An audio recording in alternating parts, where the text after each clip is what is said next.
the phone. Don't answer. Maybe it will stop. Too late. They're calling again. All right, let's be honest. If you can speak English, But you panic when the phone rings? This episode is for you. If you can speak English, but you panic when the phone rings, this episode is for you. welcome to MS English Academy. The place where English finally sounds real. Today's topic is one of the scariest things in English. Phone calls.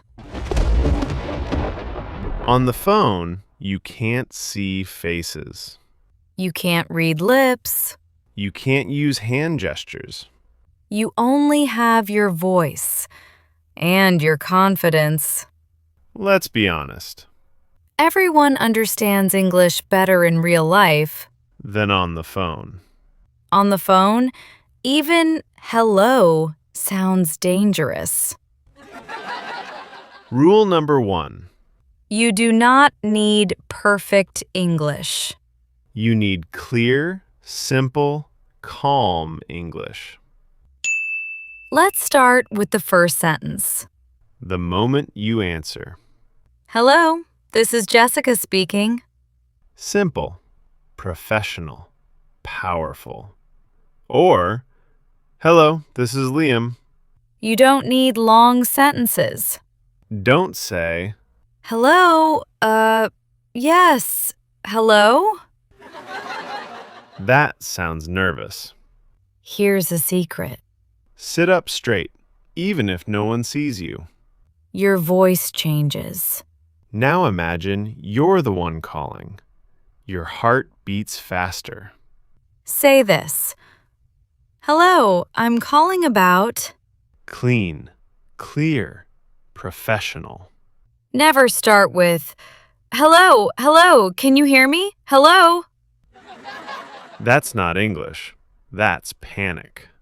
Pause for 1 second. Say out loud, hello, this is underscore speaking. Now you can answer the phone. But what if you don't understand the other person? That's part 2. Okay, let's talk about the real nightmare of phone calls. That moment when your brain suddenly shuts down and you smile even though no one can see. Yes, you start smiling, nodding, and acting polite to the air. Meanwhile, your brain is screaming, I don't know what to say next. The funny part is, this happens even to confident speakers. You hear one unexpected sentence, and suddenly English leaves the building. Exactly. And instead of answering naturally, you panic and try to build a perfect sentence. That's when silence becomes long, awkward, and very loud. Here's the secret most learners don't know. You don't need the answer immediately. You need time. And English has magical time-buying phrases. They sound natural, professional, and calm, even when you're not. This phrase is gold because it sounds polite and confident. It tells the other person you're thinking, not panicking. And the best part is, native speakers use it all the time. You say it once, breathe, and your brain comes back online. This one makes you sound responsible and in control, even if you're actually checking your notes or your soul. Yes, sometimes you're not checking information. You're checking your English confidence. But it works, and the call stays smooth. Here's a funny truth. On the phone, confidence is mostly acting. Absolutely, and everyone is acting. The difference is confident speakers act calmly, not loudly. When you slow down your voice, people think you're professional. When you rush, they think you're nervous, even if your English is good. So if you forget a word, don't run. Walk slowly through the sentence like you planned it. Silence feels scary, but filler words save you. They keep the conversation alive while you think. And no, fillers are not mistakes. They are signs of real human English. Well, is perfect when you're thinking carefully. It sounds thoughtful, not confused. Actually, is great when you need to correct or explain something. It buys you time and attention. Let me see. Is another lifesaver. You're not frozen, you're processing. And right shows you're listening even if your brain is slightly lost. Just don't say it every 2 seconds. Let's be honest. We've all pretended to understand on the phone. Yes, you say, yes, yes, sure, and then realize you agreed to something dangerous, like a meeting at 6 a.m. If you don't understand, stop guessing. Guessing on the phone is a risky sport. Instead, ask clearly and calmly. It sounds smarter than saying yes and suffering later. When you're lost, these sentences save the call. They sound polite and confident at the same time. And they make the other person respect you more, not less. This shows interest, not weakness. You're asking to understand better. And most people are happy to explain. They prefer clarity over confusion. This phrase is powerful and professional. It turns confusion into confirmation. You repeat what you understood, and suddenly you're in control again. No panic, no embarrassment.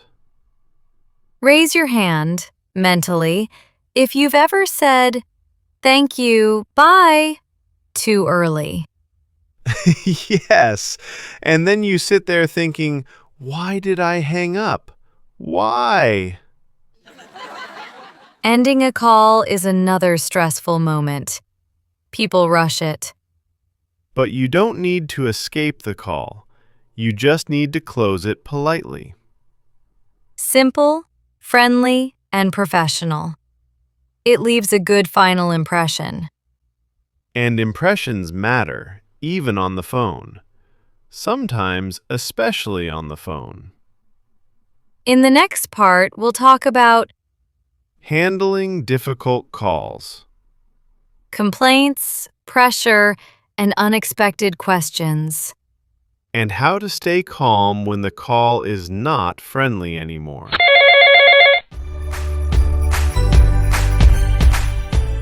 Okay, now we enter the danger zone of phone calls. This is where the call is no longer friendly and your heart rate suddenly goes up. Yes, this is the moment when you sit straight, lower your voice, and suddenly feel very professional. Even if inside you're thinking, why is this happening to me today? The biggest mistake people make is matching the other person's anger. If they sound upset, you don't need to sound upset too. Exactly, because anger on the phone spreads fast, but calm spreads faster if you let it. This sentence is magic in difficult calls. It doesn't mean you agree. It means you're listening. And people mainly want to feel heard. Once they feel that, the conversation becomes easier. This is not admitting guilt automatically. It's acknowledging the situation politely. You're saying, I care, not, "It's my fault." That difference matters a lot. Here's something funny but true. Angry callers often calm down when they hear a calm voice. Yes, sometimes they're ready to fight, and you answer like a yoga instructor. They don't know what to do with that energy. In difficult calls, control comes from structure. You guide the conversation step by step. You don't rush, and you don't interrupt. You sound steady, even if the situation isn't. This phrase signals leadership. You're not defending, you're clarifying. And once you start explaining clearly, the pressure drops. People relax when they understand what's happening. This moves the call forward. Problems feel smaller when there's a solution. Even if the solution is limited, it's still progress. Silence and uncertainty are worse. Let's be honest, sometimes you just don't know. And that's okay. What's not okay is pretending. Phone calls remember lies. Clear and honest. No drama. Follow it with a solution, not silence. That's the professional move. This keeps trust alive. Just make sure you actually call back. Yes, otherwise this sentence becomes dangerous. Very dangerous. Have you ever been blamed for something that's not your fault? On the phone? Oh yes, and your brain starts writing a long defense speech. But the phone is not a courtroom. Short, calm responses win. Long, emotional explanations lose. Say less, sound calmer, and the call goes better. It feels strange, but it works. Even hard calls need a clean ending. You don't slam the door. You close it gently, with respect. That's real professionalism. This sounds mature and confident. It leaves the door open. And it shows you handled pressure well. That's a powerful impression. In the next part, we'll make phone calls sound Natural, relaxed, almost easy. real-life calls, jokes, small talk, and smooth endings.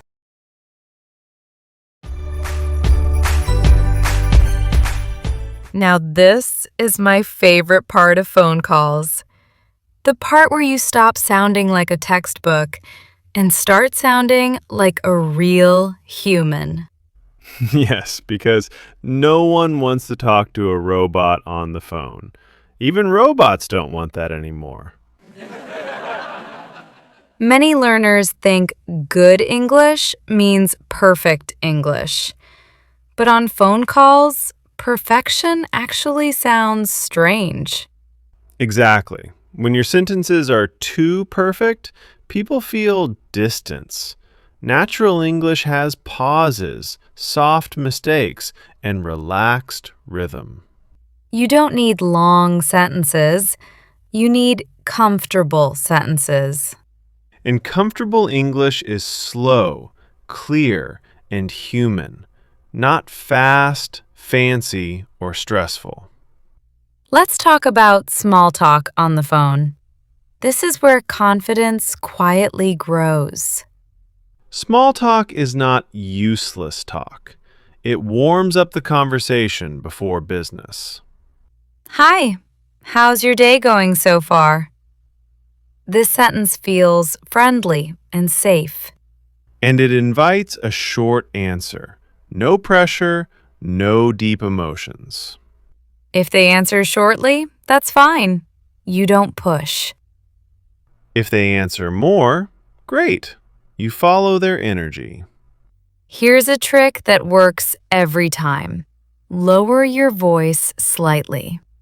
Yes, a calm voice sounds confident, even when your heart is racing.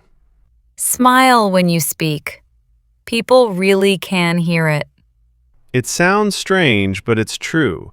Smiling changes your tone instantly. When someone explains something long, don't stay silent. That silence feels heavy. Use short, natural responses. They show you're listening. Right. I see. Okay, that makes sense. These words are small but powerful. They keep the conversation alive. And they stop the other person from feeling uncomfortable. Everyone wants feedback. Why do we always walk around during phone calls, even when there's nowhere to go? Yes, pacing like we're solving a mystery. The phone turns everyone into a detective. Movement actually helps your voice. It keeps it natural. Just don't forget where you are. Phone calls have caused many accidents. Ending a call shouldn't feel like running away. It should feel complete. You signal the ending gently. You don't disappear. Well, I think that's everything for now. This prepares the goodbye. Or, I won't take more of your time. Very polite and natural. Then you close warmly, not rushed. Not cold, just human. Thanks so much for your help today. Friendly and respectful. Have a great rest of your day. Simple, positive, professional. Good phone English is not about big words. It's about calm energy. It's about listening, responding, and staying relaxed. That's what people remember. If this helped you feel more confident on phone calls, Give this episode a like. subscribe to Miss English Academy for real-life English, and tell us in the comments. What part of phone calls makes you most nervous?